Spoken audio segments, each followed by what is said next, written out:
এবার জাতীয় পার্টির একাংশের নেতা আনিসুল ইসলাম মাহমুদের নেতৃত্বে আত্মপ্রকাশ করল জাতীয় গণতান্ত্রিক ফ্রন্ট। সোমবার জোটটির চেয়ারম্যান আনিসুল ইসলাম মাহমুদ অভিযোগ করেন, নির্বাচন নিয়ে সরকার নিজস্ব এজেন্ডা বাস্তবায়ন করছে, আর আসন্ন নির্বাচন হবে মব কালচারের নির্বাচন।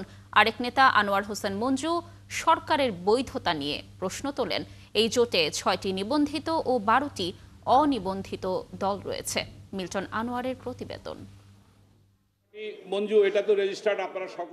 জাতীয় সংসদ নির্বাচন নিয়ে শঙ্কা ও নির্বাচন পরবর্তী রাজনীতির নানা সমীকরণের মধ্যেই এক ছাতার নিচে এলো জাতীয় পার্টির একাংশ সহ সমমনা 18টি রাজনৈতিক দল। মা, পিম্পল 5 দিনেই চলে যাবে। যাবে না মা। যাক, নিমের 5 অংশের পাওয়ারে 5 দিনেই দূর হবে পিম্পল। হিমালয়া পিউরিফাইং নিম ফেস ওয়াশ। তারপরে আছে রাজধানীর গুলশানে সোমবার সংবাদ সম্মেলনের মধ্য দিয়ে আত্মপ্রকাশ করে নতুন জোট জাতীয় গণতান্ত্রিক ফ্রন্ট এনডিএফ। অনুষ্ঠানে উপস্থিত ছিলেন জোটের প্রধান শরিক জাতীয় পার্টির একাংশের চেয়ারম্যান ব্যারিস্টার আনিসুল ইসলাম মাহমুদ ও মহাসচিব এবিএম রুহুল আমিন হাওলাদার।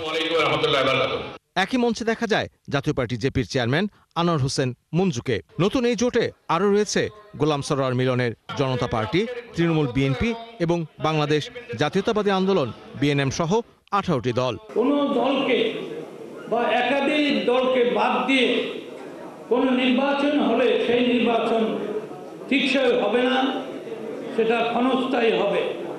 অতীত থেকে আমাদের শিক্ষা নিতে হবে। নির্বাচন সামনে রেখে প্রতিযোগিতামূলক সুস্থ রাজনীতির পরিবেশ তৈরিতে অন্তর্বর্তী সরকারের ভূমিকা স্পষ্ট ও নিরপেক্ষ নয় বলে মন্তব্য করেন জোটের চেয়ারম্যান ব্যারিস্টার আনিসুল ইসলাম মাহমুদ। বলেন, অন্তর্বর্তী সরকারের ভ্রুক্ষেপ শুধু নিজস্ব এজেন্ডা বাস্তবায়নে।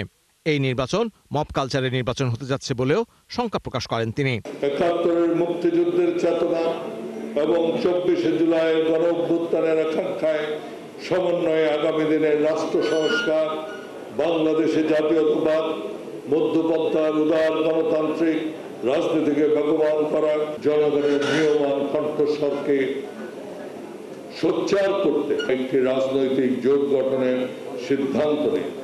জোটের প্রধান উপদেষ্টা জেপি চেয়ারম্যান আনোয়ার হোসেন মঞ্জু সরকারের বৈধতা নিয়ে প্রশ্ন তুলে বলেন, সরকার বাকস্বাধীনতার কথা বললে হয়রানি করছে।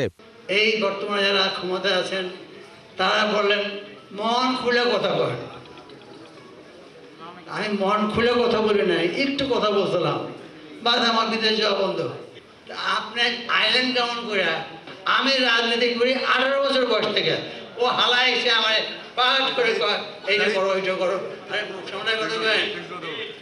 নতুন এই জোটে প্রাথমিকভাবে 18টি রাজনৈতিক দল থাকলেও আগামীতে দলের সংখ্যা বাড়তে পারে বলে জানান জোট নেতারা। মিল্টন আনোয়ার, ৭১, ঢাকা।